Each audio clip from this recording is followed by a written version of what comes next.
محمد مہردین تھا۔ اب جو بزرگ تھے انہوں نے دادا ابو کو ان کے نام سے اتنی اونچی آواز میں بلایا کہ دادا ابو ڈر گئے، اور رات کا وقت تھا، وہاں سناٹا بھی تھا۔ دادا ابو برگد کے درخت سے کافی دور آ چکے تھے۔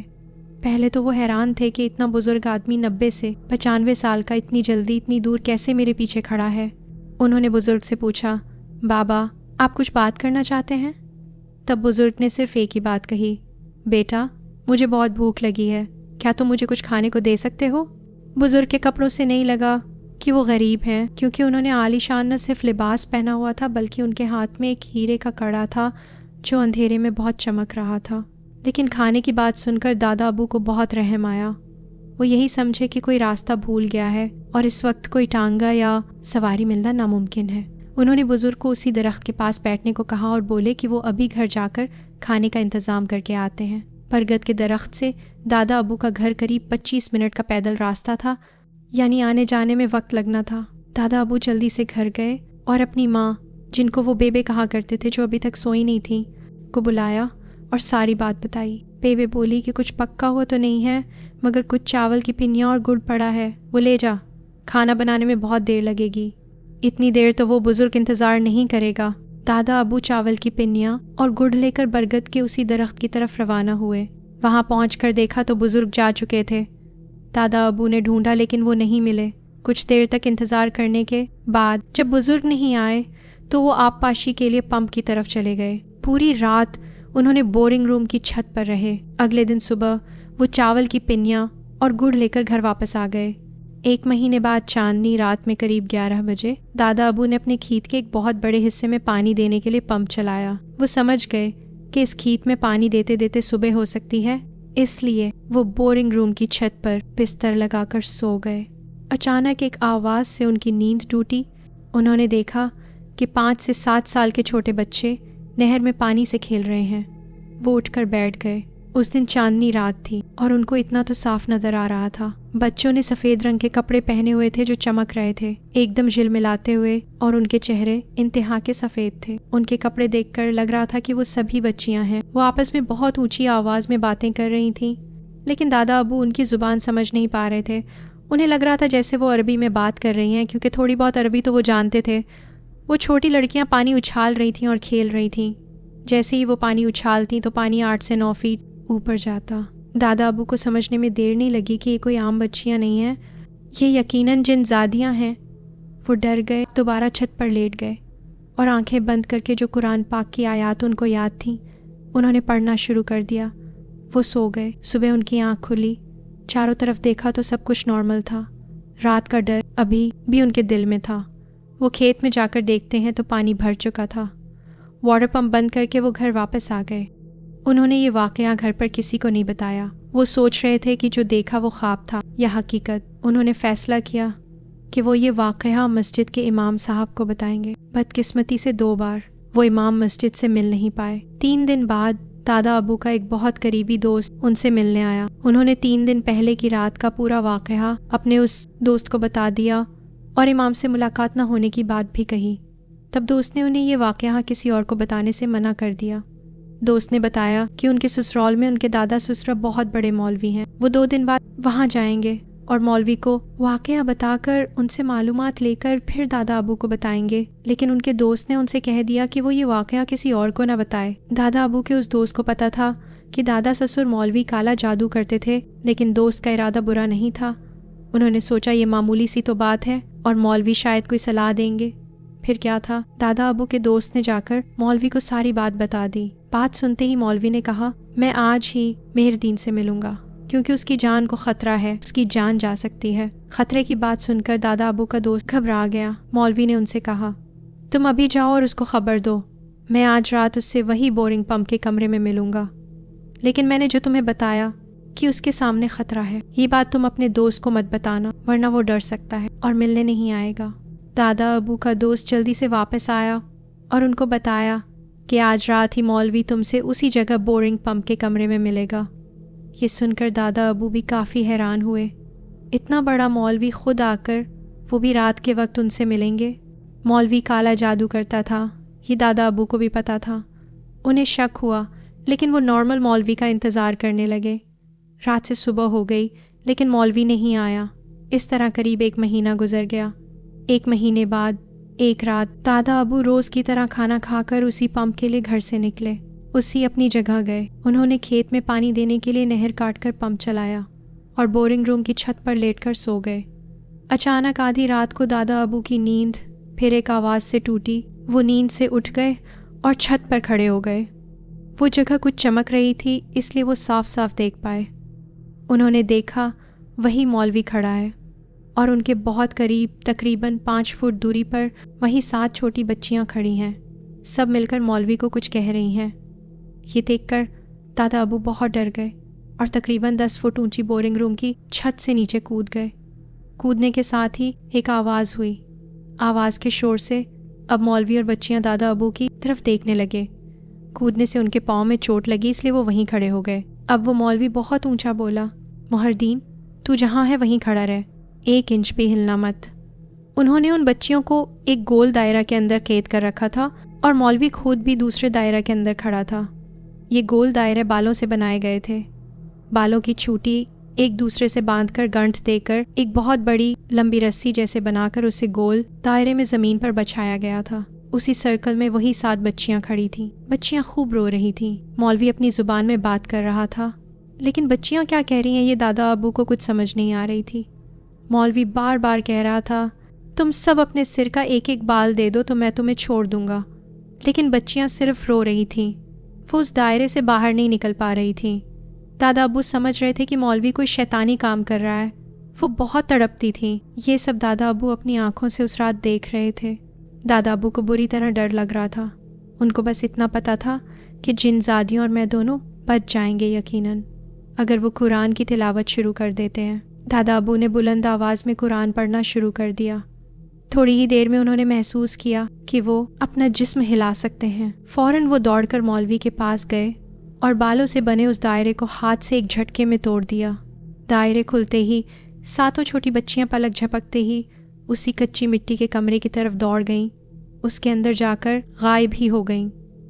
وہ نظروں سے غائب نہیں ہوئی تھیں، انہوں نے اپنے آپ کو اس کچے کمرے میں جا کر غائب کر لیا تھا۔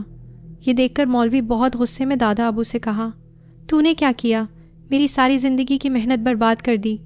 یہ جن زادیاں تھیں، جنات کی اولادیں، انہیں میں نے بڑی مشکل سے روکا تھا۔ اس نے کہا کہ ایسی قسمت زندگی میں بہت کم ملتی ہے۔ انہوں نے ان جنات کے بچوں کو پکڑ لیا تھا۔ اگر وہ اپنی مرضی سے ان کے سر کا 1 بال لے لیتے تو انہیں زندگی بھر کے لیے اپنے قابو میں کر کے جو چاہیں کر سکتے تھے اور ناممکن کام بھی کر سکتے تھے۔ وہ بال کھینچتے لیکن اس سے کوئی فائدہ نہیں ہوتا۔ بال جن زادیوں کو اپنی مرضی سے دینا تھا۔ انہوں نے بتایا کہ وہ بس صحیح وقت کا انتظار کر رہے تھے اور تھوڑی دیر میں ہی فجر کی اذان ہو جاتی، لیکن دادا ابو نے وہ موقعہ ختم کر دیا۔ اس مولوی نے تب اپنے ہاتھ میں موجود ایک مالا جس میں کانچ جیسا چمکدار پتھر تھا، اسے دادا ابو کے ماتھے پر رکھا۔ ایسا کرتے ہی دادا ابو بے ہوش ہو گئے۔ جب ان کو ہوش آیا تو انہوں نے دیکھا کہ وہ گھر پر اپنے بستر پر لیٹے ہیں، لیکن وہ کچھ بول نہیں پا رہے تھے، کوئی آواز بھی نہیں نکل پا رہی تھی، ہاتھ پیر کچھ بھی ہلا نہیں پا رہے تھے۔ ان کا پورا جسم پیرالائزڈ ہو چکا تھا۔ اصل میں دادا ابو اس پمپ کی جگہ پر بے ہوش پڑے تھے۔ ان کے گھر آنے میں دیر دیکھ کر گھر والے وہاں گئے اور انہیں اسی حال میں اٹھا کر گھر لے آئے۔ ہوش آنے کے بعد سے ہی ان کی یہ حالت تھی۔ اب فیملی والوں نے انہیں ٹھیک کرنے کے لیے کئی پیر فقیروں کو بلا کر علاج کرایا، لیکن کوئی فائدہ نہیں ہوا۔ یہاں تک کہ جس مولوی نے ان کا یہ حال کیا تھا اسے بھی بلایا۔ وہ بولا، تمہارا بیٹا اب ٹھیک نہیں ہوگا، وہ ایسے ہی رہے گا، ایسے ہی اس کی موت ہوگی، وہ کبھی بات نہیں کر پائے گا۔ دادا ابو کی فیملی یا رشتہ داروں یا گاؤں والوں کو کچھ پتہ نہیں تھا کہ اصل میں کیا ہوا تھا اور دادا ابو کی یہ حالت کس نے کی۔ انہوں نے بس اتنا سوچا کہ 10 فٹ اوپر سے کودنے کی وجہ سے شاید انہیں پاؤں اور سر میں چوٹ لگی ہوگی، جس سے جسم کو فالج ہو گیا ہے۔ دادا ابو کا وہ دوست بھی اس حادثے کو عام ہی مان رہا تھا۔ کئی جگہ علاج کروانے کے باوجود دادا کی حالت میں کوئی بہتری نہیں ہوئی۔ اس طرح قریب 2 مہینے گزر گئے۔ 2 مہینے بعد ایک دن ایک بزرگ آدمی دادا ابو کے گھر آئے اور ان کی ماں سے ایک گلاس پانی منگوایا، پانی دیا۔ پانی پینے کے بعد بزرگ بولے، میں اس سے اکیلے میں بات کرنا چاہتا ہوں۔ بے کو عجیب لگا، لیکن انہوں نے اسے عام سچویشن کی طرح ہی لیا۔ بزرگ دادا ابو کے پاس گئے، ان کی ماں کو دوسرے کمرے میں جانے کا کہا۔ دادا بتاتے ہیں کہ وہ اس بزرگ کو فوراً سے پہلے پہچان گئے۔ یہ تو وہی بزرگ ہیں جن سے ایک رات برگد کے درخت کے نیچے انہوں نے کھانا مانگا تھا۔ بزرگ نے تب دادا سے کہا، بیٹا تم نے صحیح پہچانا، میں اصل میں کوئی انسان نہیں ہوں، میں ایک جن ہوں۔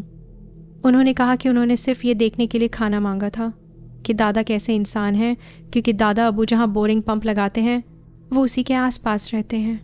ان کی 7 نواسیاں کبھی کبھی یہاں گھومنے آتی ہیں۔ وہ اس رات پانی دیکھ کر کھیلنے لگیں۔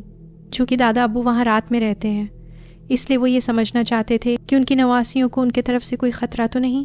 جب دادا رات کے وقت ان کے لیے کھانا لے کر واپس آئے تو بزرگ سمجھ گئے کہ دادا ابو ایک شریف انسان ہیں۔ ان کی نواسیاں آئی تھیں جنہیں انہوں نے پریاں کہا۔ ایک مولوی نے کالے جادو کے لیے ان کو قبضے میں لینا چاہا۔ وہ ہر صورت جن زادیوں کے سر کا بال لینا چاہتا تھا تاکہ انہیں کالے علم کے لیے استعمال کرے۔ انہوں نے یہ بھی بتایا کہ تھوڑی اور دیر ہوتی تو ان سب جن زادیوں کی موت ہو جاتی۔ تم نے ہمت کر کے انہیں آزاد کر دیا تھا، اور جس کے نتیجے میں اس مولوی نے تم پر کالا جادو کر کے تمہیں پوری طرح پیرالائزڈ کر دیا ہے۔ دادا سب سن رہے تھے۔ پھر بزرگ نے کہا کہ وہ یا ان کی فیملی چاہتے تو دادا ابو کو تبھی ٹھیک کر سکتے تھے، لیکن وہ مفید وقت کا انتظار کر رہے تھے۔ کہا جاتا ہے کہ جب کبھی کالا علم کرنے والے اپنے جسم کو صاف کرتے ہیں تو کچھ دیر کے لیے ہی صحیح ان کی شیطانی طاقت تھوڑی کمزور پڑ جاتی ہے۔ یہی وہ لمحہ ہوتا ہے جب ان پر کیا گیا وار کبھی خالی نہیں جاتا، ورنہ یہ جتنی دیر گندگی میں رہتے ہیں اتنی ہی ان کے کالے جادو میں طاقت بھر جاتی ہے۔ بزرگ کے ساتھی جنات نے موقع ملتے ہی اس مولوی کو مار دیا ہے۔ انہوں نے کہا کہ مولوی کے مر جانے سے دادا پر کیا گیا کالا جادو آہستہ آہستہ ختم ہو جائے گا۔ زیادہ سے زیادہ 2 ہفتوں میں دادا ابو بالکل نارمل ہو جائیں گے۔ اس کے بعد بزرگ نے ایک گلاس میں دادا کو پانی پلایا۔ اس کے بعد وہ نارمل انسانی روپ میں ہی گھر سے چلے گئے۔ عجیب بات یہ ہوئی کہ دادا ابو سچ میں 2 ہفتوں کے بعد ٹھیک ہو گئے۔ ٹھیک ہونے کے بعد انہوں نے پوری داستان اپنی فیملی کو بتا دی۔ تب انہوں نے مولوی کے بارے میں پوچھا۔ انہیں خبر ملی کہ جس دن بزرگ دادا سے ملنے آئے تھے وہی دن صبح مولوی پانی میں نہانے گئے اور پانی میں ہی ڈوب کر مر گئے۔ اس طرح دادا ابو کے ساتھ ہوا یہ خوفناک واقعہ سب کے سامنے آیا۔ دادا ابو نے پھر کبھی ان جنات یا جننے کی بچیوں کو نہیں دیکھا۔ بزرگ نے انہیں کہا کہ میرا خاندان، میری نواسیاں، ہر کوئی تمہارا احسان مند ہے۔ ایک بھیانک رات نے کیسے دادا ابو کی زندگی بدل دی تھی۔ اس گاؤں میں کالا جادو کرنے والے کو تو مولوی کہنا ہی نہیں چاہیے، جو دین کا لبادہ اوڑھے کالا جادو اور شیطانی کام کرتا تھا۔ یہ بالکل سچا واقعہ تھا میرے دادا ابو کا۔ آپ کے لسنرز جو بھی یہ واقعہ سنیں گا ان سے ریکویسٹ ہے کہ میرے دادا ابو اور تمام مسلمان مرحومین کے لیے مغفرت کی دعا ضرور کر دیجیے گا۔ آپ کا لسنر نبیل قادر۔ اللہ حافظ۔